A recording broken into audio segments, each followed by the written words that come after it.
Sir, குடியுரிமை திருத்த சட்டம் இதை அமல்படுத்தி இருக்கிறாங்க. ஜெயிச்சிருவோம், ஆனால் நான் போராடி தான் ஜெயிக்கணும் அப்படிங்கிற மாதிரி தான் இந்த எலெக்ஷன் இருக்கு. அதனால பார்த்தீங்கன்னா அந்த ஜெயிக்கிறதுக்கான எல்லா வேலைகளையும் பார்ப்பார். களவாணி 2ன்னு ஒரு படம் வரும். அந்த படத்தில் பார்த்தீங்கன்னா எல்லா கோல்மால் தனம் பண்ணி கடைசியில் விமல் ஜெயிக்கிற மாதிரி ஒரு கதை வச்சிருப்பாங்க. அந்த மாதிரி தான் இது. ஆனா ஒரு மதத்தை அளவுகோலா வச்சு ஒரு சட்டத்தை ஏற்றுகிறதுன்றது எந்த அளவுக்கு நியாயமா பாக்குறீங்க? இது நியாயமான ஒரு விஷயம் நம்ம சொல்லவே வரல.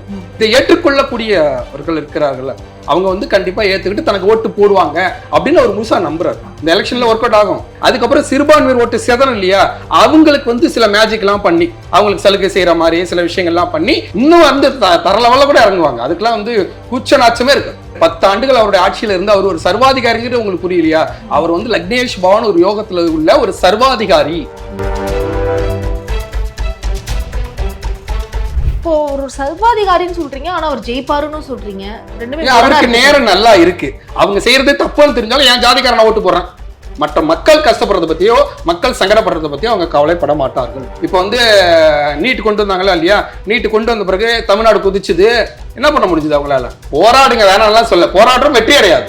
வெற்றி அடையாதுன்னு எப்படி நீங்க அவ்வளவு உறுதியா? கண்டிப்பாங்க, அவர் சர்வாதிகாரி. கரெக்டா அவருடைய ஃப்ரேம்ல சரியா இருப்பாரு. நீங்க கத்துறது பத்திலாம் கவர்மெண்ட் இந்த சட்டம் ஏற்றப்பட்டதுதான், மாற்ற முடியாது. நாடாளுமன்ற தேர்தல்ல பிஜேபி தான் ஜெயிக்கும். பிஜேபி தான் ஜெயிக்கிறதுக்கு நிறைய பாசிபிள் உண்டு. இல்ல, உறுதியா கேக்குறேன். இவர் ஒரு அரசியல் கோமாளி அப்படிங்கறத நிரூபிச்சிட்டார். சரத்குமார் ஒரு அரசியல் கோமாளி. இன்னும் பாருங்க, எலெக்ஷன் முடியறதுக்குள்ள இந்த மாதிரி நிறைய உள்ள இழுத்து போட்டுக்கிட்டே இருப்பாரு அண்ணாமலை. விசில் நேயர்களுக்கு வணக்கம். நான் ஐஸ்வர்யா சுகுமாரன். இன்றைய நேர்காணல நம்ம கூட வாழ்வியல் ஜோதிடர் சீதா சுரேஷ் அவர்கள் இணைஞ்சிருக்கிறாங்க. அவரை வரவேற்றல். சார் வணக்கம். சார் வணக்கம். சார், குடியுரிமை திருத்த சட்டம் இதை அமல்படுத்தி இருக்கிறாங்க. 2019 இது சட்டமாக்கப்பட்டு தொடர்ந்து எதிர்ப்புகள் தெரிவிக்கவோ அது நிலுவையில வச்சிருந்தாங்க. இப்போ கரெக்டா தேர்தலுக்கு முன்னாடி அமல்படுத்தினதற்கு என்ன காரணமா இருக்கும்னு நினைக்கிறீங்க? பொதுவாகவே இந்த தேர்தல் பாத்தீங்கன்னா மோடி ஐயாவுக்கு ஒரு பெரிய ஒரு போராட்டமான தேர்தல். லக்னேஷ் பவான் ஒரு யோகம் அவருக்கு இருக்கு. லக்னத்திலேயே பாத்தீங்கன்னா செவ்வாய் பகவான் வலுவாக இருந்து அவரோட சந்திர பகவானும் சந்திரமங்கலா யோகத்தில் இருக்கிறதால லக்னேஷ் பவான் ஒரு யோகம் இருக்கு. அந்த யோகமானது இன்னும் 3 ஆண்டுகள் அவருக்கு இருக்கு. இந்த மாதிரி ஒரு காலகட்டத்தில் பார்த்தீங்கன்னா ஜெயிச்சிருவோம், ஆனால் நான் போராடி தான் ஜெயிக்கணும் அப்படிங்கிற மாதிரி தான் இந்த எலெக்ஷன் இருக்கு. அதனால பார்த்தீங்கன்னா அந்த ஜெயிக்கிறதுக்கான எல்லா வேலைகளையும் பார்ப்பார். அவசர அவசரமாக அயோத்தி ராமர் கோயில் திறந்ததாக இருக்கட்டும், அதேமாதிரி அபுதாபியில் போய் இந்து கோயில் திறந்ததாக இருக்கட்டும், இதெல்லாம் நான் உலகத் தலைவர், அந்த அளவுக்கு ஒரு மாஸ்டர் நான் இருக்கேன் அப்படின்னு காமிக்கிறதுக்கான வேலைகள். அதே மாதிரி தான் இப்போ உத்தரகாண்டில் ஃபர்ஸ்டே இந்த சட்டமானது ஏற்றப்பட்டுச்சு. அது நடைமுறையில் வந்துச்சு. அதில் பல்வேறு சிக்கல்கள், பல்வேறு விமர்சனங்கள் எல்லாம் இருந்தாலும் எப்படியாவது நான் இந்தியாவை கட்டமைக்கிறேன், இந்தியாவை நான் சொன்ன மாதிரி என்னுடைய ஆளுமைக்கு கட்டமைக்கிறேன், நான் ஒரு அதிபர் மாதிரி கட்டமைக்கிறேன் அப்படின்ற ஒரு அதிகாரத்தை காட்டி அதன் மூலியமாக வாக்கு வாங்கி மீண்டும் அரியணையில் ஏறுறதுக்கான எல்லா வேலையிலும் அவர் பார்ப்பாரு அப்படின்னு ஏற்கனவே சொல்லியிருந்தேன். அதனால பார்த்தீங்கன்னா இந்த களவாணி 2ன்னு ஒரு படம் வரும். அந்த படத்தில் பார்த்தீங்கன்னா எல்லா கோல்மால் தனம் பண்ணி கடைசியில் விமல் ஜெயிக்கிற மாதிரி ஒரு கதை வச்சிருப்பாங்க. அந்த மாதிரி தான் இது. அவங்க ஜெயிக்கிறதுக்காக எல்லா வேலையும் பார்ப்பாங்க. அதனுடைய ஒரு சாராம்சம் தான் இந்த அவசர அவசரமாக இந்த சட்டத்தை ஏற்றினது கூட அதற்காக தான். இது எல்லாம் எலெக்ஷனுக்காக ஏற்கனவே அந்த திட்டம் இருந்தாலும் அவசர அவசரமாக இப்போ கொண்டு வந்ததுக்கான காலம் என்னன்னா அந்த எலெக்ஷனுக்காக தான். ஏன்னா அவருக்கு அந்த திறன் இருக்கும், அதிபர் மாதிரி அதை வந்துடணும் அப்படிங்கிறதுக்காக இவ்வளவு பெரிய போராட்டம் அதற்காக ஏற்றப்பட்டதா. இது ஃபுல்லாக அரசியல் ட்ரெண்ட்.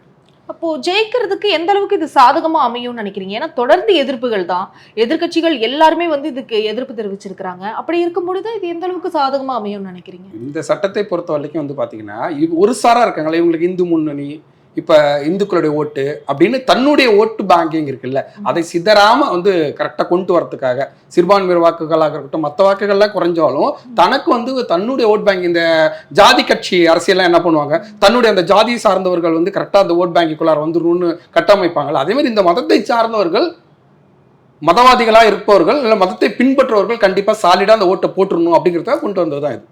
அது ஒர்க் ஆகும், கண்டிப்பா ஒர்க் அவுட் ஆகும், அவங்களுக்கு பலமா தான் இருக்கும். ஆனா ஒரு மதத்தை அளவுகோலா வச்சு ஒரு சட்டத்தை ஏற்றுகிறதுன்றது எந்த அளவுக்கு நியாயமா பாக்குறீங்க? இது நியாயமான ஒரு விஷயம் நம்ம சொல்லவே வரல. இது நியாயமான விஷயம் சொல்ல. ஒரு சில இப்ப லிவிங் டுகெதர்ல இருக்கிறவங்க பாத்தீங்கன்னா கண்டிப்பா பதிவு பண்ணணும் அப்படின்னு சொல்லியிருக்காங்க. அந்த மாதிரி விஷயங்கள்லாம் ஏற்றுக்கொள்ள வேண்டிய விஷயம் தான். ஆனா மதத்தை சார்ந்து கட்டமைக்கப்படுறது ஏற்றுக்கொள்ள முடியாத ஒரு கட்டமைப்பு தான். அப்படி இருந்தாலுமே அவர்களை இதை ஏற்றுக்கொள்ளக்கூடியவர்கள் இருக்கிறார்கள், அவங்க கண்டிப்பா ஏத்துக்கிட்டு தனக்கு ஓட்டு போடுவாங்க அப்படின்னு அவர் முழுசா நம்புறாரு. அது கண்டிப்பா ஒர்க் அவுட் ஆகும். ஒர்க் ஒர்க் அவுட் ஆகும். ஆகும். இந்த எலெக்ஷன்ல ஒர்க் அவுட் ஆகும். இது எப்படின்னா நல்ல நேரம் இருக்கும்போது நல்ல விஷயங்கள் இல்லையோ கெட்ட விஷயங்களாவது ஒர்க் அவுட் ஆயிடும் இல்லையா, அந்த மாதிரி தான் அவருக்கு நல்ல நேரம் இருக்கு, அவ்வளவுதான். அதே சமயத்தில் அர்த்தாசம் சனி இருக்கிறதால போராட்டமான காலம். ஆனா லக்னேஷ்மான ஒரு யோகம் இருக்கிறதால தட்டி தூக்கிட்டு தானே வருவார். ஏதாவது கோல்மால் பண்ணி அதை இதுன்னு போட்டு எப்படியாவது ஒரு மாசம் காமிச்சு, இப்போ அயோத்தி ராமர் கோயில் கட்டினது கூட இதே தான். அப்ப அயோத்தி ராமர் கோயிலுக்கு வந்து சிறுபான்மையர் வாக்கு வந்துருமா சொல்லுங்க? அயோத்தி ராமர் கோயிலுக்கு திறந்தாரு, இன்னைக்கு வந்து பாத்தீங்கன்னா அபுதாபில போய் இந்து கோயில் திறந்தாரு, அதற்காக வந்து வந்துருமா? நான் வந்து இந்து, நீ முஸ்லீம் சொல்றீல, நீ கிறிஸ்தவன் சொல்றீல, அதே மாதிரி நான் இந்து அப்படின்னு நான் பிரகடனப்படுத்திக்கிறேன். சார் அது படுத்துறதுல எந்த பிரச்சனையும் இல்லை சார். ஆனா ஒரு குறிப்பிட்ட மதத்தை, அதுவும் சிறுபான்மையினரா இருக்கக்கூடிய ஒரு மதத்தை அவங்கள மட்டும் ஒமிட் பண்ணிட்டு மத்தவங்களுக்கு எல்லாம் சாதகமா அமைகிற மாதிரி ஒரு சட்டத்தை ஏற்றுகிறதுன்றது எந்த அளவுக்கு நியாயமா இருக்கு? இது அவரை பொறுத்தவரைக்கும் நாயா தன்னை ஒரு அதிபரை மாதிரி கொண்டு வரதுக்கு தான். இப்போ வந்து ஜெயலலிதா மேடம் இருக்கும்போது என்ன பண்ணாங்க, மதமாற்ற தடை சட்டம்னு ஒன்று கொண்டு வந்தாங்க. அதாவது கிறிஸ்தவர்கள் வந்து பாத்தீங்கன்னா இந்துக்களை மதமாற்றம் செய்கிறார்கள் அப்படின்னு சொன்ன மாதிரி ஒரு கொண்டு வந்தாங்க. அதே மாதிரி வந்து பாத்தீங்கன்னா இவர் வந்து அந்த மாதிரி அடிப்படையில் எல்லாரும் நான் இந்து, மற்றவங்களை அரவணைச்சு போறேன் அவ்வளவுதான் அப்படிங்கிற மாதிரி தான் கொண்டு வர்றாரு. அதுக்கான வரவேற்பும் இருக்கும். ஏன்னா இது ஒரு இந்தியாங்கிறது ஒரு இந்து தேசம், அதுல வந்து பாத்தீங்கன்னா பெரும்பான்மையா வாழ்றவங்க இவங்க தான். அதனால சிறுபான்மையர் வாக்குகளை நம்பி மட்டும் இவங்க இல்ல, நான் பெரும்பான்மையான வாக்குகளை நம்பி, அது எப்படி அவங்களுடைய ஆளுமை எப்படின்னா இந்துக்கள் ஓட்ட சாலிடா பெறறதுக்கு இந்த மாதிரி விஷயம் எல்லாம் பண்ணிட்டு, அதுக்கப்புறம் சிறுபான்மையர் ஓட்டு சேதனம் இல்லையா, அவங்களுக்கு வந்து சில மேஜிக் எல்லாம் பண்ணி அவங்களுக்கு சலுகை செய்யற மாதிரி சில விஷயங்கள்லாம் பண்ணி சிறுபான்மையர் ஓட்டு இது சாலிடா வந்து நின்றுடும். அப்ப இதுக்காக நம்ம ஒரு டைம் ஸ்பெண்ட் பண்ண தேவையில்ல. இதுக்கு வந்து இந்த சட்டம், அதுக்கு அடுத்து வந்து பாத்தீங்கன்னா அயோத்தி ராமர் கோயில், இந்த மாதிரி விஷயங்கள்லாம் பண்ணி ஸ்டாண்டர்ட் பண்ணி வச்சிடறது. அதுக்கடுத்து சிறுபான்மையர் ஓட்டுகளை வந்து பெறுவதற்கான வழிமுறைகளை கொண்டு வருவாங்க. கொண்டு வந்து அவங்களை பொறுத்தவரை ஜெயிச்சு நிக்கணும். அதுக்கான வேலைகள் எல்லா வேலையும் பார்ப்பார்கள். இன்னும் வந்து தரலவல்ல கூட இறங்குவாங்க. அதுக்கெல்லாம் வந்து கூச்ச நாச்சமே இருக்கு, அதுக்கெல்லாம் பயப்படவே மாட்டாங்க. தொடர்ந்து ஒரு வார்த்தையை உபயோகப்படுத்திட்டே இருக்கீங்க, அதிகாரத்தை காண்பிக்கிறதுக்காக, அதிகாரத்தை நிறுவுவதற்காக அப்படின்னு சொல்றீங்க. அப்போ ஒரு சர்வாதிகார ஆட்சி மாதிரி இல்லையா? இவ்வளவு எதிர்ப்புகள் தெரிவிக்கிறாங்க, இத்தனை மக்கள் எதிர்ப்பு போராட்டங்கள் தெரிவிச்சுட்டு வராங்க, சட்டமன்றத்துல ஒன்று கூடி மசோதா நிறைவேற்றி அதை தாக்கல் செஞ்சு அதை நிறைவேற்றி அனுப்புறாங்க. இவ்வளவு பண்ணியும் இல்ல நாங்க சட்டத்தை நிறைவேற்றுவோம், அதை வந்து சட்டமா நாங்க அமல்படுத்துறோம் அப்படின்னு சொல்லும் பொழுது ஒரு சர்வாதிகாரத்தை காண்பிக்குது இல்லையா? அவர் இன்னமும் உங்களுக்கு புரியல. 10 ஆண்டுகள் அவருடைய ஆட்சியில இருந்து அவர் ஒரு சர்வாதிகாரிங்கிறது உங்களுக்கு புரியலையா?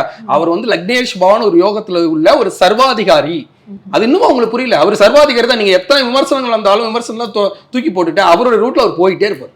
நீங்க வேணா பாருங்க, அவரோட ஒவ்வொரு நிகழ்வு எடுத்து விவசாயிகள் போராட்டமா இருக்கட்டும், அவங்க ரொம்ப போராடி முட்டி மோதி ஏதாவது அதில் விமர்சிக்கப்படும் போது தான் லைட்டா ஏதாவது சேஞ்சஸ் பண்ணுவார் வழிய, மற்றபடி வந்து அவர் முழுக்க சர்வாதிகாரி. இன்னைக்கு உலக தலைவர்களை இவரை மதிக்கிறாங்க. உலகத்துல இருக்கிற மிக முக்கியமான தலைவர்கள் வந்து மோடிக்கும் ஒரு பேர் உண்டு அப்படிங்கிற அளவுக்கு கொண்டு போறாரு. அதை வந்து காமிக்க தான் வந்து பாத்தீங்கன்னா அபுதாபில கோயிலாம் கட்டினது, இந்த மாதிரி விஷயங்களை நடத்தி காட்டினது. அதனால வந்து பாத்தீங்கன்னா உலக தலைவர் நானு அப்படிங்கிறத காட்டிக்கிறதுக்காக அவர் எல்லாம் பண்ணுவார். இந்தியாவின் அதிபராக தன்னை திருப்பியும் வந்து பிரகடனப்படுத்திக்கத்தான் இவ்வளவு வேலை. கண்டிப்பா அடுத்த எலெக்ஷன்லயும் அதை வந்து நடைமுறைப்படுத்துறதுக்கான நிறைய சாத்தியக்கூறு இருக்கு. அதுல ஒரு வேலை தான் இந்த சட்டம் ஏற்றுனது. இப்போ ஒரு சர்வாதிகாரின்னு சொல்றீங்க, ஆனா அவர் ஜெயிப்பாருன்னு சொல்றீங்க. ரெண்டுமே அவருக்கு நேரம் நல்லா இருக்கு. ஓட் பேங்கிங் அரசியல் வந்து பாத்தீங்கன்னா இப்ப இந்துத்துவ ஓட் பேங்கிங் அரசியல் இருக்கு இல்லையா, அந்த ஓட் பேங்கிங் அரசியல் ஸ்டாண்டர்டா இருக்கு. அதே மாதிரி சிறுபான்மை இருக்காங்கல்ல, சிறுபான்மையை வளைக்கிறதுக்கான வித்தைகளும் அவருக்கு தெரியும். புரியுதுங்களா? இந்துத்துவோட ஓட் பேங்கிங் ஸ்டாண்டர்டா இருக்குன்னு எப்படி நீங்க எப்படி அந்த ஸ்டாண்டர்ட் எடுக்கிறீங்க? ஏன்னா அவங்களுமே பாக்குறாங்க. இல்ல அவங்க எல்லாம் ஸ்டாண்டர்டா இருப்பாங்க. உங்கள்கிட்ட விமர்சனம் பண்ணி சொல்லிட்டு இருப்பாங்க. இந்துத்துவோட ஓட்டு அப்படியே ஸ்டாண்டர்டா ஒரு குழு. மதசார்பற்ற நாடுல வந்து இதெல்லாம் பாப்பாங்க இல்லையா? ஒரு குறிப்பிட்ட இனத்தை மட்டும், ஒரு குறிப்பிட்ட மதத்தை சேர்ந்தவங்களை மட்டும் ஒடுக்குறது வந்து கண்டிப்பா மக்கள் ஒரு தாக்கத்தை ஏற்படுத்தும். ஒரு தாக்கத்தையே ஏற்படுத்தினாலும் இந்த ஜாதி அரசியல் ஒண்ணு இருக்குங்க. அவங்க செய்யறதே தப்புன்னு தெரிஞ்சாலும் ஏன் ஜாதிக்காரனை ஓட்டு போடுறான் அப்படிங்கிற மாதிரி, அவர்கள் செய்யறது தப்புன்னு செஞ்சாலும் அவர் செய்த சில நல்ல விஷயங்களை மனசுல வச்சுக்கிட்டு, புரியுதுங்களா, நான் ஒரு இந்து, அவருக்கு தான் ஓட்டு போடுவேன் அப்படின்னு சொல்ற ஆளுங்க இருக்காங்க. இன்னமும் நான் ஒரு ட்ரெயின்ல பயணம் பண்றாங்க, ஒரு ஜாதி கட்சி பேரை சொல்ல முடியாது, நானு அந்த கட்சிக்கு தான் ஓட்டு போடுன்னு சொல்றாங்க. அந்த கட்சி ஒண்ணுமே அவங்களுக்கு செய்யல. அந்த கட்சி அவங்க ஒண்ணுமே செய்யல. அந்த பொண்ணுக்கு ஒரு 30 வயது இருக்கும், 30 வயது பெண், படித்த பெண், நான் அவங்களுக்கு தான் ஓட்டு போடுவேன், எங்க ஊரே அந்த ஊருக்கு அவங்களுக்கு தான் ஓட்டு போடுன்னு சொல்றாங்க. ஏமா அப்படின்னா அவங்க தான் செய்யறாங்க அப்படின்னு சொல்றாங்க. ஒரு சில நலத்திட்டங்களை வச்சுக்கிட்டு அப்பையில இருந்து அரசியல் பண்ணிட்டு இருக்கிற ஜாதி கட்சி ஓட்டு போடணுங்கிற மென்டாலிட்டி இருக்கு இல்லையா, அதே மாதிரி ஒரு சில விஷயங்களை வச்சுக்கிட்டு மதத்துக்கு தான் ஓட்டு போடுறேன்னு சொல்ற மென்டாலிட்டியை வளர்த்து வச்சிருக்காங்க. அது அப்படிதான் ஓட்டு போடுவாங்க. நீங்க வேணா சாலிடா பாருங்க, சாலிடா இந்துத்துவ ஓட்டு அவங்களுக்கு விழுந்துரும். அவங்க அதுக்கு அடுத்து வந்து பாத்தீங்கன்னா சிறுபான்மையர் ஓட்டுகளை வாங்குறதுக்கு அதுக்கு சில வேலைகள் எல்லாம் பார்த்து அதையும் வாங்கிடுவாங்க. இது முழுக்க அரசியலுக்கான பணி. அவங்க நான் ஏற்கனவே ஒரு இன்டர்வியூ சொல்லியிருப்பேன், அவர் வந்து போராடி ஜெயிக்கக்கூடிய நேரம் தான், நேரடியாக ஜெயிக்கக்கூடிய நேரம் இல்லை. ஆனால் அர்த்தாசிரம சனி நடந்துட்டு இருக்கு. ஜனனஜாதகம் நல்லா இருக்கு. ஜனனஜாதகம் நல்லா இருக்கிறதால வந்து பாத்தீங்கன்னா டைரக்டா அவருக்கு வந்து பலம் இருக்கு. ஆனா இப்போ வந்து கோச்சாரப்படி வந்து பாத்தீங்கன்னா பலம் இல்ல, அர்த்தாசிரம சனி இருக்கிறதால பலம் இல்லைங்கிறதால போராடி எல்லா குட்டிகரனும் போட்டு எப்படியாவது ஜெயிக்க தான் பார்ப்பாங்க. அதுக்கு என்னென்ன வேலைகள் இருக்கோ எல்லா வேலையும் பார்ப்பாங்க. அதுல ஒரு வேலை தான் அயோத்தி ராமர் கோயிலா இருக்கட்டும், இப்போ வந்து இந்த சட்டமாக இருக்கட்டும், எல்லாமே அதை சார்ந்துதான். இப்போ நீங்க சொல்றீங்க இந்துத்துவோட ஓட் பேங்கிங் வந்து ஸ்டாண்டர்டா இருக்கும் அப்படின்னு சொல்றீங்க. சிறுபான்மையினருக்காக சில திட்டங்களை கொண்டு வந்து ஒரு பூசி முழுவி அவங்களுடைய ஓட்டுகளையும் வாங்கிப்பாங்கன்றீங்க. அப்போ இது வேலைக்காகுமா? சிறுபான்மையினர் இவ்வளவு பெரிய ஒரு துரோகத்தை பண்ணும் பொழுது அதை வந்து ஏத்துக்கிட்டு சிறுபான்மையினர் வந்து திரும்ப ஓட்டு போய் பிஜேபிக்கு போடுவாங்களா? கண்டிப்பா போடுவாங்க. அதுல போடுறவங்களும் இருக்காங்களே. என்னன்னா அதுக்கு என்ன பண்ணுவாங்க தெரியுமா? 4 முஸ்லிம்ஸ்களையோ கிறிஸ்தவர்களையோ புரியுதுங்களா, அதை சார்ந்தவங்களையோ அரசியல் சார்ந்து இழுத்து வச்சுக்கிட்டு அவங்கள விட்டு பேச வச்சு அதுல வந்து பாத்தீங்கன்னா பணம் கொடுத்து, ஏன்னா இது ஸ்டாண்டர்டா இருக்கு, இவங்களுக்கு நீங்க பணம் கொடுக்க தேவையில்லை, இவங்களை வந்து உணர்வு பூர்வமா நம்ம தூண்டி விட்டாச்சு, இந்துத்துவ உணர்வு பூர்வமா தூண்டி விட்டாச்சு. ஒண்ணுமே இல்லை. நீங்க வந்து பாத்தீங்கன்னா இப்ப அயோத்தி ராமர் கோயில் திறந்தாங்க இல்லையா, அயோத்தி ராமர் கோயில் திறப்பிற்கு முன்னாடி இது பிஜேபியுடைய ஓட்டு சதவீதத்தை கணக்கிட்டு பாருங்க, நீங்க வேணா சர்வே எடுத்து பாருங்க. அதே மாதிரி அயோத்தி ராமர் கோயில் திறந்த பிறகு புரியுதுங்களா அவரோட ஓட் பேங்கிங் அரசியல் எந்த அளவுக்கு ஏறிச்சுன்னு பாருங்க, அவருடைய ஓட்டு சதவீதம் எவ்வளவு தூரம் ஏறி இருக்குன்னு பாருங்க. அதுக்கு அடுத்து வந்து பாத்தீங்கன்னா அபுதாபில கோயில் திறந்தார் இல்லையா, அதுக்கப்புறம் ஓட்டு சதவீதம் எவ்வளவு தூரம் ஏறி இருக்குன்னு பாருங்க. அதெல்லாம் ஒரு கருத்து கணிப்பு தானே? கருத்து கணிப்பு இல்லைங்க, அது நடைமுறை. மக்கள் மனநிலை அப்படி ஏறிக்கும். ஏங்க ஒருத்தருக்கு இறந்துட்டா சிம்பத்தில ஓட்டு போடுற உலகம் மக்களுங்க, நம்ம மக்கள். காசு வந்து ஒண்ணுமே இல்லைங்க, இவன் தன்னுடைய கட்சிக்காரன் அப்படின்னா வந்து பாத்தீங்கன்னா தன்னுடைய கட்சிக்காரன் கண்டிப்பா ஓட்டு போடுவான் அப்படின்னா 500 ரூபாய். எதிர்கட்சிக்காரன் ஆனா அவங்க நமக்கு ஓட்டு போடணும்னா அவனுக்கு திருட்டுத்தனமா ஒரு 2000 ரூபாய் கொடுத்துட்டா புரியுதுங்களா, அவன் போய் ஓட்டு போடுவான். அந்த மாதிரி மக்கள் நம்ம மக்கள், ஏன்னா அப்படிதான் இவங்க செஞ்சு வச்சிருக்காங்க. அந்த மாதிரி இருக்கும்போது சிறுபான்மையருக்கு ஏதாவது குட்டிச்சாத்தன் வேலை பார்த்து சிறுபான்மையருடைய ஒரு சில கேங்க அப்படி கேங்காங்க எடுத்துக்குவாங்க. அவங்க கேங்காங்க அவங்களுக்கு பணத்தை கொடுத்து அவங்களுக்கு ஏதாவது இந்த மாதிரி செஞ்சு தரேன் அப்படின்னு ஏதாவது வாக்குறுதிகள் அள்ளி விட்டு புரியுதுங்களா அவங்க ஓட்டியும் வாங்கிடுவாங்க. எப்படி பார்த்தாலும் குட்டிக்காரன் போட்டு ஜெயிச்சிருவாங்க. அதுக்கான வேலைகள் இந்த வேலை. அதுல வந்து பாத்தீங்கன்னா அதுக்கு தான் வேணும்னே வந்து பாத்தீங்கன்னா உத்தரகாண்ட்ல வந்து இந்த ஃபர்ஸ்ட் அமலாக்கம் பண்ணுது. ஏன்னா உத்தரகாண்ட்ல பத்ரிநாத் இருக்கு, பத்ரிநாத்னு பகவான் அங்க இருக்கார். அதை கனெக்ட் பண்ணி உத்தரகாண்ட்ல அடிச்சது ஃபர்ஸ்ட். ஏன்னா ஒரு சின்ன ஸ்டேட். அதுக்கப்புறம் இந்தியா ஃபுல்லா அதை பண்ணுனது. இது வந்து அவர்களுக்கு வெற்றியை தான் தரும். ஏன்னா அவர்களுக்கு அந்த விஷயத்துல நேரம் நல்லா தான் இருக்கு. அதனால அவர்களுக்கு வெற்றியை தான் தரும். மற்ற மக்கள் கஷ்டப்படுறத பத்தியோ மக்கள் சங்கடப்படுறத பத்தியோ அவங்க கவலைப்பட மாட்டார்கள். இது தமிழ்நாட்டுல எந்த அளவுக்கு வலு சேர்க்கும்னு நினைக்கிறீங்க? தமிழ்நாட்டுல இது வேலைக்கு ஆகுமா? தமிழ்நாடு இந்தியாவுக்குள்ள தானே இருக்கு. தமிழ்நாடு இந்தியாவுக்குள்ள தானே இருக்கு. தமிழ்நாட்டிலே வலு சேர்க்கும். என்ன தமிழ்நாட்டில் வந்து பார்த்தீங்கன்னா இன்னும் திராவிட கழகனுடைய பற்றுன்னு கொஞ்சம் இருக்கு. அந்த பற்று குறைஞ்சது ஒரு 10 ஆண்டுகள் 15 ஆண்டுகள் இருக்குன்னு வச்சுக்கோங்களேன். அது வரைக்கும் இந்த மாதிரி சட்டங்கள் போராட்டமா இருக்கும். இப்போ வந்து நீட் கொண்டு வந்தாங்களா இல்லையா, நீட் கொண்டு வந்த பிறகு தமிழ்நாடு குதிச்சுது. என்ன பண்ண முடிஞ்சது அவங்களால? அதே நீட்டுக்குள்ள இருந்தாலும் போய் எக்ஸாம் எழுதிட்டு இருக்கீங்க. அதே மாதிரி தான் அந்த சட்டமும் இல்ல. ஒன்றிய அரசு கொண்டு வந்த சட்டம் இல்லையா? அதாங்க ஒன்றிய அரசே கொண்டு வந்தா. நீட் யார் கொண்டு வந்தா? ஒன்றிய அரசு தானே கொண்டு வந்துச்சு. அந்த நீட்டுக்குள்ளார நம்ம தமிழகம் இருக்கா இல்லையா? அதே மாதிரி இந்த சட்டத்திலையும் புரியுதுங்களா நம்ம தமிழக அரசால ஒன்றும் செய்யவே முடியாது. வேணா இவங்க பேசிட்டு இருக்கா இருக்கலாம், வேற ஒண்ணுமே பண்ண முடியாது. இந்த சர்வாதிகாரம் ஜெயிக்கும். அதான் அந்த மாஸ் சர்வாதிகாரம் ஜெயிக்கும். அந்த மாஸ் அதுதான். அவர் வந்து இந்தியாவின் சர்வாதிகாரி, அதை மாற்ற முடியாது. அதே போல அதிமுக முன்னாடி ஒரு ஸ்டாண்ட்ல இருந்தாங்க. அது வந்து ஆதரிச்சு அவங்க ஓட் போட்டு அதை வந்து அமல்படுத்துவதற்காக எல்லா வேலைகளும் செஞ்சாங்க. இப்போ வந்து கூட்டணியில இல்லாத போது இவங்க வந்து இப்போ எதிர்ப்பு தெரிவிச்சிருக்காங்களே, அதை எப்படி பாக்குறீங்க? பொதுவாக வந்து பாத்தீங்கன்னா அதிமுக பொறுத்த வரைக்கும் எடப்பாடி ஐயா தான் இப்போ எல்லாமே பண்ணிட்டு இருக்காரு. எடப்பாடியாவுக்கு வந்து இப்போ நடந்துட்டு இருக்குது வந்து 6ஆம் இடத்து சனி. 6ஆம் இடத்து சனிங்கும் போது நிறைய தடுமாற்றங்கள் இருக்கும். ஏற்கனவே அதுல இருந்து பிரிஞ்சு டிடி விஜயநகரன் அதே மாதிரி ஓபிஎஸ் அது அடுத்தடுத்து நிறையா அதில் டீம்ஸாக போயிட்டு இருக்காங்க. அப்படி போயிட்டு இருந்தாலும் அவங்க யாருமே நீங்கள் ஒரு கூட்டணியில் இருக்கும்போது கூட்டணி நிலைப்பாட்டுக்கு ஒத்துழைப்பாங்க. ஆனால் கூட்டணி விட்டு விலகும் போது, ஏன்னா அண்ணாமலை இருக்கும் வரை, நான் ஏற்கனவே ஒரு வீடியோவில் உங்கள்கிட்ட சொல்லியிருப்பேன், அண்ணாமலை இருக்கும் வரை எடப்பாடி இருக்க மாட்டார், எடப்பாடிக்கு அண்ணாமலைக்கு ஒத்தே வராதுன்னு நான் சொல்லியிருப்பேன். ஏன்னா இவர் கடகம், இவர் வந்து கன்னி, இவருக்கு ஒத்தே வராதுன்னு சொல்லியிருக்கேன். அதே மாதிரி வந்து பார்த்தீங்கன்னா இவங்க அதுலேருந்து வெளியே வந்த பிறகு ஏதாவது ஒரு எதிர்ப்பு பண்ணும்ல, அது எதிர்ப்பு பண்ணுவாங்க. ஏன்னா திராவிட கொள்கைக்கு முரண்பாடு. திராவிட கொள்கைங்கிறது வந்து பார்த்தீங்கன்னா எல்லாரும் சமம் அப்படின்றத திராவிட கொள்கைன்னு சொல்லுவாங்க. இதுல வந்து பாத்தீங்கன்னா இவர்கள் இந்த சட்டத்தின் வாயிலாக சிறுபான்மையினர் ஒடுக்குறாங்க அப்படிங்கிறதால வந்து பாத்தீங்கன்னா அவங்க எதிர்க்க தான் செய்வாங்க. அந்த நிலைப்பாடு அவர்களுடைய நிலைப்பாடு சரிதான், ஏடிஎம்கேட நிலைப்பாடு சரிதான். ஆனா வந்து பிஜேபி இந்த சட்டத்தை கொண்டு வந்து அவர்களை வந்து தன்னிலைப்படுத்திக்கிறதுக்கு, அவர்கள் தன்னை முன்னிலைப்படுத்திக்கிறதுக்கு, அதிகாரத்தை காட்டுறதுக்கு. ஆனா இலங்கையெல்லாம் ஒதுக்கப்பட்டிருக்கே சார் இந்த சட்டத்துல வந்து, குறிப்பா ஆப்கானிஸ்தான், பங்களாதேஷ், பாகிஸ்தான் இந்த 3 நாடுகளை மட்டும் தான் அவங்க குறிப்பிட்டிருக்கிறாங்க. அப்போ இலங்கையில இருக்கிற ஈழத்தமிழர்கள், இங்க இருக்கக்கூடிய ஈழத்தமிழர்களுடைய நிலைமை என்ன ஆகும்? நீங்க பொதுவா புரிந்து கொள்ளுங்க. சோ ஆனா நீங்க தமிழ்நாட்டிலே இது வலு சேர்க்கும் வர நீங்க சொல்றீங்க. கண்டிப்பா தமிழ்நாட்டுல உங்களால ஒண்ணுமே பண்ண முடியாது. நீங்க வேணா கத்தி பாருங்க, அதை ஒண்ணுமே நீங்க பண்ண முடியாது. நீங்க கத்ததான் முடியும், கண்டிப்பா செய்யவும் முடியாது. ஏன்னா அவர் வந்து முழுக்க ஒரு சர்வாதிகாரிங்க. அவருடைய நான் வந்து ஒரு சமூக ஆர்வலராக, புரியுதுங்களா, ஒரு அரசியல் பார்வையாளராக, அரசியல் ஜோதிடராக இதை நிறைய நான் பார்க்கும்போது எனக்கு நல்லாவே தெரியும். அவர் வந்து லக்னேஷ் பவான் ஒரு யோகம் மிக வலுவாக இருக்கு. இன்னும் 3 ஆண்டுகள் ரொம்ப அதிகமா இருக்கு. அதனாலதான் கரெக்டா எலெக்ஷன் டைம்ல வந்து பாத்தீங்கன்னா இந்த சட்டத்தை கொண்டு வந்தது. அதை இவங்களால ஒண்ணுமே பண்ண முடியாது. ஒண்ணுமே இல்லைங்க. இன்னைக்கு தமிழக அரசு இவ்வளவு தூரம் கத்திட்டு இருக்காங்கல்ல, ஒரு ஆளுநரை மாற்றம் செய்ய முடிந்ததா சொல்லுங்க. ஒரு ஆளுநர் பிஜேபி ஆதரவாக இருந்து கொண்டு, புரியுதுங்களா, அரசியல்ல ஃபுல்லா இறங்கி நிறைய களமாடிட்டு இருக்காரு. அவர் ஒரு அரசியல்வாதி மாதிரி, ஆளுநர் மாதிரி செயல்படல. எல்லா இடத்துக்கும் போறாரு, எல்லாம் பண்றாரு. எதிர்ப்பு தெரிவிச்சு பேசதான் முடியுது. ஆளுநரை இவங்க என்ன பண்ண முடியுது சொல்லுங்க. இதே தமிழக அரசு வந்து ஆளுநரை மாற்றம் செய்ய முடிஞ்சதா? மாத்திரம் கத்துறாங்க, ஆளுநரை வந்து வெளியேற்றுங்க சொல்றாங்க. சட்டசபையில போய் நின்று உடனே வெளியே ஓடியாந்துடுறாரு. அப்படி இருக்கும்போது ஊருக்காக ஒரு அரசியல்வாதி மாதிரி சுற்றுப்பயணமே போறாரு, எல்லாம் பண்றாரு. அந்த ஆளுநரை மாற்றம் செய்ய முடிந்ததா? இதே வந்து வேற நீங்க பழைய அரசியல் வரலாற்றை எடுத்து பாருங்க.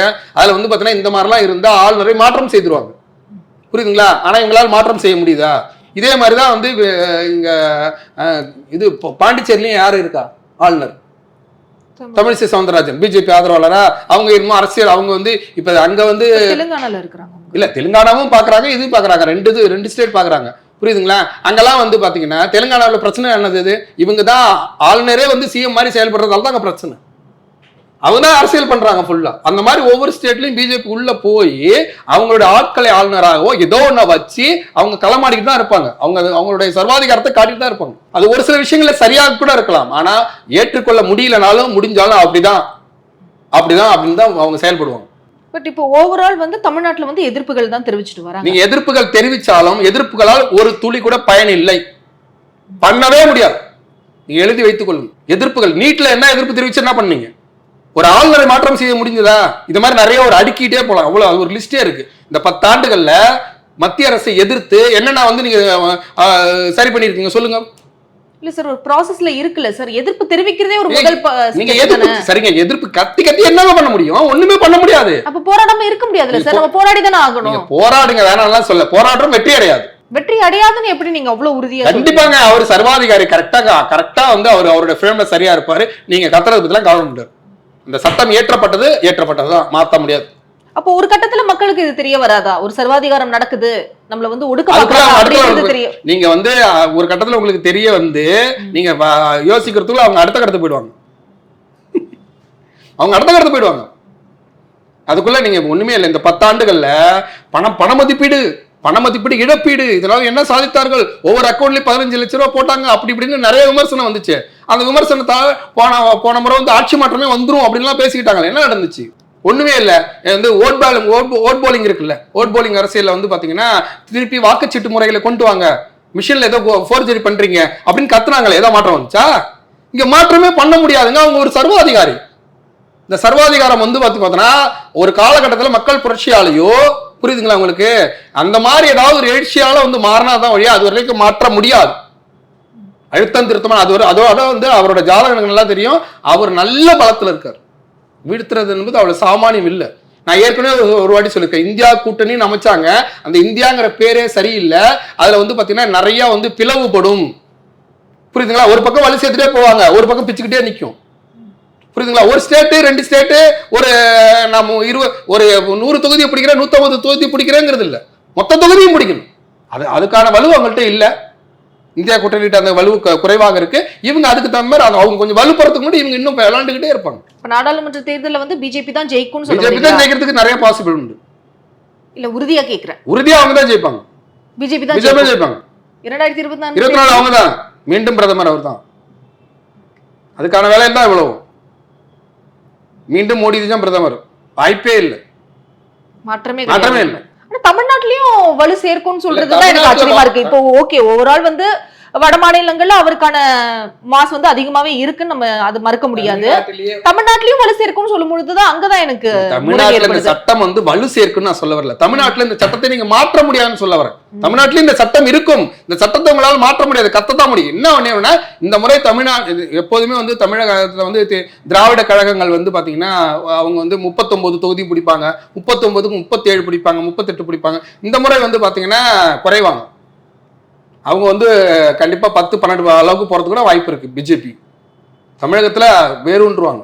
அதுக்கு தகுந்த மாதிரி சின்ன சின்ன உதிரி கட்சிகள் எல்லாத்தையும் தூக்கி உள்ள போட்டு எப்படியாவது, ஏன்னா எடப்பாடி சேர்க்கையரா, எடப்பாடி நல்ல சனிபலத்தால இவங்க வேணவே வேணா, அண்ணாமலை இருக்கும் வரை பிஜேபி வேணான்னு ஸ்டாண்டர்டான ஒரு முடிவுக்கு வந்துட்டார். அதனால அந்த முடிவே இருந்தாலும் மற்ற இருக்கிற எல்லா சின்ன சின்ன லெட்டர் பேட கட்சி கூட தூக்கி உள்ள போட்டு அவங்க மூலியமா ஒரு 100 ஓட்டு வராதா, அவங்க மூலியமா ஒரு 1000 ஓட்டு வராதா அப்படின்னு கணக்கு போட்டு எல்லா குட்டிச்சாத்தன வேலையும் பார்த்து அவர்கள் வெற்றி பெறதான் பார்ப்பார்கள். அது கை கொடுக்கும், ஓரளவு கை கொடுத்துரும் அவங்களுக்கு. வெற்றி பெற மாட்டாங்க, ஆனா வந்து ஓட் பேங்கிங் இன்க்ரீஸ் ஆகும்னு சொல்றீங்க, குறிப்பா தமிழ்நாட்டுல பிஜேபி. ஆமா பாப்போம். அதாவது நாங்க சொல்றது என்னன்னா, ஒரு தொகுதி 2 தொகுதி அப்படின்னு இருந்தவருக்கு போய் புரியுதுங்களா, இவங்களுக்கு ஒரு 7 தொகுதி 8 தொகுதி அப்படின்ற அளவுக்கு ஓடிடும். அப்படின்ற அளவுக்கு ஓடி இவங்களுக்கு முன்னேற்றம். அதுக்கு தகுந்த மாதிரி என்ன பண்ணாங்க, சின்ன சின்ன கட்சி, ஏன்னா பிஜேபி அதுக்கு அடுத்து வந்து ஏடிஎம்கே, இது ரெண்டும் வலுவான கூட்டணியா இருந்தா பிஜேபி ஃபுல்லா ஏடிஎம்கேவை சாப்பிட்டுரும். ஏடிஎம்கேவோட வேட்பாளர்களை, ஏடிஎம்கேட வந்து தொண்டர்களை இழுத்து பிஜேபி தொண்டர்களாக மாற்றி விடுவார்கள். அப்ப இது ஏடிஎம்கே கட்சி கொடி வந்து பாத்தீங்கன்னா பிஜேபி கட்சி கொடியா மாறிடும். இந்த ஒரு படத்துல வரும்ல, என்னது ஜென்வன் தொலைக்காட்சி முத்தமிழ் தொலைக்காட்சியா மாறுகிற பார் அப்படின்னு சொல்லுவாங்கல்ல, அந்த மாதிரி வந்து பாத்தீங்கன்னா ஏடிஎம்கே கட்சி வந்து பிஜேபி கட்சியா மாறுறத பார் அப்படின்ற மாதிரி மாறிடும். சமத்துவ மக்கள் கட்சி மாறின மாதிரி. அந்த மாதிரி ஒரு அமைப்பு வந்துருங்கிறதுக்காக தான் எடப்பாடி வந்து முன்னெச்சரிக்கையாக வெளியே போயிட்டார். நான் எனக்குன்னு ஒரு ஓட் பேங்க் இருக்கு, அந்த ஓட் பேங்கை நான் தற்காத்துக்கிறேன் அப்படின்னு ஓடி போயிட்டாரு. ஏன்னா அவருக்கு சனி பலம் அதிகம், நான் வாங்க பாத்துக்கலான்ட்டாரு. அப்ப இப்ப என்னன்னா அவர் தனி நிக்கிறார். இப்ப வந்து டிஎம்கே தனியா நிக்குது. இப்ப 3வது அணின்னு ஒரு அணி வராங்க. அந்த அணியில யாரு என்னென்னலாம் இருக்காங்களோ, அவர் எந்தெந்த கட்சி இவங்களால எவ்வளவு தூரம் முடியுமோ எல்லாத்தையும் இழுப்பாங்க. அதுக்கு உதாரணம் தான் சமத்துவ மக்கள் கட்சி. சமத்துவ மக்கள் கட்சியை பொறுத்த வரைக்கும் பார்த்தீங்கன்னா சரத்குமாருக்கு சனிபலம் இல்லாதவர். சனிபலம் இல்லைன்னா நிலைப்புத்தன்மை இருக்காது, ஒரே இடத்துல ஸ்டாண்டர்டா நிக்க மாட்டார். 2007 அவர் வந்து அரசியல் பணியை தொடங்குறாரு. அரசியல் பணியை தொடங்கும் போது வந்து பாத்தீங்கன்னா கலைஞர்கிட்ட இருக்காரு. அதுக்கப்புறம் ஜெயலலிதா வந்தாரு, திருப்பி வந்து வெளியே போனாரு, திருப்பி வந்து ஜெயலலிதா வந்தாரு. அதுக்கப்புறம் சமத்துவ மக்கள் கட்சின்னு நாடார் ஆட்களை வைத்து ஆரம்பிச்சாரு. இது எல்லாம் இருந்தது. அதுல வந்து 2 தொகுதி ஜெயிச்சார். ஒன்னு வந்து பாத்தீங்கன்னா இவர் ஜெயிச்சாருன்னு ஒரு எர்ணாவூர் நாராயணன் ஒருத்தர் ஜெயிச்சார். அப்ப அந்த மாதிரி இருக்கும்போது எர்ணாவூர் நாராயணன் பிரிஞ்சார் பாருங்க, அப்பவே அந்த கட்சி கலகலத்து போச்சு. சமத்துவ மக்கள் கட்சியுடைய வீழ்ச்சி, அது நல்ல கட்சி. இவர் வந்து பாத்தீங்கன்னா தென்காசி, தூத்துக்குடி, திருநெல்வேலி அந்த ரவுண்டுல வந்து பாத்தீங்கன்னா நல்ல ஒரு பேஸ்ல இருந்தாங்க. எர்ணாவூர் நாராயணன் என்னைக்கு பிரிந்தாரோ அன்னைக்கே அந்த கட்சி கலகலத்து போச்சு. சனி பலம் இல்லை இவருக்கு. சனி பலம் இல்லைங்கிறது நிலைப்பு தன்மை இல்லை. அந்த நிலைப்பு தன்மை இல்லாத பட்சத்துல இவர் என்ன பண்றாரு, இங்கிட்ட அங்கிட்டு தாவி இவர் வந்து கட்சியை ஒரு கூட்டணியா வைப்பாருன்னு பார்த்தா கடைசியில கட்சியவே மொத்தமா இணைச்சிட்டு இவர் ஒரு அரசியல் கோமாளி அப்படிங்கறத நிரூபிச்சிட்டார். சரத்குமார் வந்து ஒரு அரசியல் கோமாளி. அவர் ஒரு அரசியல் கோமாளி தான். அவரு இல்ல என்ன காரணமா இருக்கும்னு நினைக்கிறீங்க? கூட்டணி சேர்க்கிறது வேற, போய் இணைக்கிறாருன்றது வேற இல்லையா? அரசியல் கட்சியை பொறுத்தவரைக்கும் அரசியல் கட்சியை கட்டமைக்கிறதுக்கும் அதை வழி நடத்துறதுக்கும் ஒரு திறன் வேண்டும். அந்த திறன்ல வந்து பாத்தீங்கன்னா அந்த பேச்சை, அதாவது ஒரு அரசியல்வாதி வந்து ரூம்ல அழுதுக்கணும், வெளியில வந்து தொடரை அளவிடாம பார்த்துக்கணும் அப்படின்னு நிறைய பண்புகள் உண்டு. அது யாருக்கா இருந்தாலும் அந்த பண்புகள் வேண்டும். அந்த பண்புகளை கொடுப்பது வந்து பாத்தீங்கன்னா ஒரு சனி பகவான் வந்து அந்த பண்புகளை கொடுக்கணும். அந்த சனி பகவான் வந்து இவருக்கு நிலைப்புத்தன்மையை கொடுக்கணும். இவருக்கு வந்து கோமாளித்தனத்தை தான் கொடுக்குறாரு. நான் வந்து எங்கள் மாமியார் வந்து கனவு கண்டாங்க, எங்கள் மாமியார் வந்து என்ன சொன்னாங்க, சிஎம் ஆயிடுன்னு சொன்னாங்க, நான் நைட்டில் வந்து தூக்கத்தில் எழுந்துச்சு போய் நான் வந்து இது மாதிரி சொன்னேன். இதெல்லாம் வந்து பார்த்தீங்கன்னா அரசியல் கோமாளித்தனம். அரசியலுக்கு வந்து ஒரு அந்த அப்படியே அவங்க சொல்லிட்டு அப்படியே அவங்க சொல்லி சொன்னதாவே இருக்கட்டும். ஒரு இயல்பா அப்படியே சொல்றாரு. இயல்பு இல்லைங்க, இயல்பா சொல்றதுங்கிறது வேற, இயல்புங்கிறது வேற. இயல்புனா நீங்க என்ன நடிக்கிறீங்களா? இயல்புங்கிறதுலாம் வேற. இங்க என்னன்னா இயல்பால நீங்க சொல்ல வேண்டிய அவசியமே இல்லை. ஒரு டிக்னிட்டி, ஒரு தலைவன்னா ஒரு பண்பு, ஒரு மாண்பு. அந்த மாண்பு இல்லாதவன் எப்படி தலைவனாக இருக்க முடியும்? எப்படி ஒரு கூட்டத்தை வழி நடத்த முடியும்? நான் ஏற்கனவே விஜய் அரசியல் சொல்லும் போது நான் சொல்லியிருப்பேன், அந்த இது இருக்கு அப்படின்னு சொன்னா, அந்த மாதிரி அந்த ஒரு மாண்பு வேணும். அப்படி மாண்பு இல்லை என்றால் அவர்களால் அதை வழிநடத்தி எடுத்துட்டு போக முடியாது. இப்ப அவருக்கு அந்த மாண்பு இல்லை, அதனால அரசியல் கோமாளி அப்படிதான் ஆயிட்டாரு. நீங்க ஒன்னே ஒன்று புரிந்து கொள்ளுங்க, இந்த மாதிரி இது இன்னும் இல்லை, இன்னும் பாருங்க எலெக்ஷன் முடியறதுக்குள்ள இந்த மாதிரி நிறைய உள்ள இழுத்து போட்டுக்கிட்டே இருப்பாரு அண்ணாமலையை பொறுத்தவரை. புரியுதுங்களா? அவர் வந்து ஒரு வெற்றியான தலைவர் இல்லையோ, ஆனா மோடி ஐயாவுடைய குணம் இருக்குல்ல, மோடி ஐயாவோட குணத்திற்கு தகுந்த மாதிரி விளையாடக்கூடிய ஒரு நல்ல குழந்தை அது. மோடி ஐயா அப்பான்னு வச்சுக்கோங்களேன், இவர் வந்து அதுக்கு தகுந்த மாதிரி விளையாடுற ஒரு பையன். கரெக்டா விளையாடுவாங்க ரெண்டு பேரும். அதுல வந்து கரெக்டா விளையாண்டுட்டு இருக்காங்க. அதே மாதிரி வந்து இப்ப அந்த கூட்டம்லாம் காமிச்சாங்க இல்லையா, அவங்களுடைய அந்த பிப்ரவரி 27 வந்து அவங்களுடைய எண் மக்கள் பயணம் நிறைவு பெற்றது. அதற்கான கூட்டம்லாம் காமிச்சாங்கல்ல, அந்த கூட்டம் எல்லாம் ஓட்டாக மாறும் என்று சொல்ல முடியாது. ஆனா முன்னாடி இருந்ததை விட பிஜேபி இப்ப தமிழகத்தில் வளர்ந்து இருக்கிறது அப்படின்றத நம்ம ஒத்துக்கணும். அப்ப சரத்குமாரை பொறுத்த வரைக்கும் பாத்தீங்கன்னா இவர் ஒரு அரசியல் கோமாளித்தனமான விஷயங்களை தான் கையில எடுத்து அப்பையில இருந்து எடுத்துட்டு வந்தாரு. அவரோட பேச்சுக்களா இருக்கட்டும், பாத்தீங்கன்னா நான் 200 வருஷம் வாழ போறேன், இங்க வந்து ஒரு டிக்னிட்டியான ஒரு பேச்சு இருக்கணும், ஒரு அரசியல் மாண்பு, அரசியலுக்கான தலைவனுக்கான பண்பு, இது எல்லாம் இருந்து அதுக்கு தகுந்த மாதிரி பேசணும். அப்படி பேசலன்னா கோமாளி ஆயிடும். அவர் கோமாளியே ரொம்ப நாள் ஆச்சு, அதை கரெக்டா நிரூபிச்சுட்டாரு. அதனால போய் இவர் பாட்டி இணைச்சிட்டாரு. இணைச்ச உடனே அவர்களை சார்ந்தவர்களே சண்டை போட்டுட்டு இருக்காங்க. புரியுதுங்களா? அந்த அதுவும் அரசியல் கட்சியை வழி நடத்துறதுக்கு ஒரு மாண்பு வேண்டும். அதுவும் வந்து முக்கியமாக ஜாதி கட்சியை கட்டமைத்து வழி நடத்துறதுக்கு முக்கியமான சில குவாலிட்டிஸ்லாம் வேணும். ஜாதி கட்சியை கட்டமைக்கிறதுக்கு அதுக்கான குவாலிட்டிஸ் அவர்கிட்ட இல்லை. அவர் வந்து சினிமா மாதிரியே நினைச்சிட்டு இருக்காரு. அரசியல் வேற ஒரு தளம், அந்த தளத்தில் அவர் தோத்து போயிட்டாரு. அதே சமயத்தில் வந்து பார்த்தீங்கன்னா அவர் பிஜேபியில் இணைஞ்சிட்டாரு. இப்போ சிரஞ்சீவி வந்து அப்போ வந்து தன்னுடைய கட்சியை கலைச்சிட்டு காங்கிரஸில் இணைஞ்சார். அதனால் அவர் என்ன பண்ணார், இப்போ வந்து பார்த்தீங்கன்னா அவர் அரசியலில் ஒன்றுமே இல்லை, ஜீரோ மாதிரி தான் இருக்காரு. அதே மாதிரி தான் எதிர்காலத்தில் இவரோட வாழ்க்கையும் அப்படி தான் இருக்கும். இது என்னதான் அவருக்கு பொறுப்பு கொடுக்கலையோ பாஜக? இல்ல, பொறுப்பு பாஜகவை பொறுத்தவரை பாஜக கட்சியில பொறுப்பு கொடுக்கல. அதை பத்தி கேள்வி எழுப்பின பொழுது கூட அவர் என்ன சொல்றாருன்னா, பொறுப்புக்காக நான் வரல, பொறுப்பாக நடந்து கொள்ள நான் இங்க வந்திருக்கேன் அப்படின்ற மாதிரி சொல்றாரு. சும்மா அவர் ஏதோ சினிமா டயலாக் பேசிட்டு இருப்பாரு, அதை நம்ம எடுத்துக்கொள்ளும். எதிர்காலத்துல அவருக்கு வந்து பாத்தீங்கன்னா ஏதாவது ஒரு மாநிலங்களவை கொடுக்க மாட்டாங்களா, திடீர்னு எங்கேயாவது ஒரு கவர்னர் காலியா இருந்தா நம்மளும் ஒரு கவர்னர் ஆயிட முடியாதா, இப்படி அவங்க கூட ஒரு எண்ணம் இருக்கலாம் அவருக்கு. இப்ப இவருக்கு வந்து சிபி ராதாகிருஷ்ணன்ஸ் வந்து ஒரு கவர்னர் கிடைச்சது இல்லையா, அந்த மாதிரி கூட உங்களுக்கு கிடைச்சிடலாம், கிடைக்கும். அவங்க கொடுக்கணும்னு சொல்லியிருக்க மாட்டாங்க, அந்த மாதிரிலாம் உங்களுக்கு கொடுக்கறதுக்கு வாய்ப்பு இருக்கிறது அப்படின்னு ஏதாவது நடந்திருக்கலாம். புரியுதுங்களா? அதுக்காக இவர் ஆசைப்பட்டிருக்கலாம். ஏன்னா ஒரு நாள் நம்ம நின்று ஜெயிக்க போறது இல்லை, புரியுதுங்களா? அதனால இந்த மாதிரி ஏதாவது நடந்திருக்கலாம் அப்படின்னு கூட இவர் ஆசைப்பட்டிருக்கலாம். ஆனா வந்து அவர்களை பொறுத்தவரை புரியுதுங்களா, அழகா பேசி உள்ள கூடுவாங்க. அதாவது பேச்சின் மூலியமாக சாதிக்கும் திறன் மோடி ஐயாவுக்கும் தெரியும், அண்ணாமலைக்கும் தெரியும். அவர்கள் தளத்தில் சரியாக இருக்கிறார்கள். அந்த வலையில இவர் போய் விழுந்தாரு, சரிதான், அவ்வளவுதான். அவருக்கு வந்து அவர் விழுந்தது சரியே. ஆனா அவர்களை அந்த நாடார் சமூகம் இருக்கும் இல்லையா, இந்த நாடார் சமூகத்தை கட்டி காப்பாத்தி அரவணைத்து ஒரு அரசியல் இயக்கமாக நடத்தி கொண்டு வரும் திறன் இவருக்கு இல்லை. அது கண்டிப்பா ஒருத்தர் வருவா, அது கண்டிப்பா எதிர்காலத்துல அந்த மாதிரி ஒரு அரசியல் கட்சியா அது வந்து வரும், வளரும். உங்க நேரத்திற்கு நன்றி. நன்றிப்பா.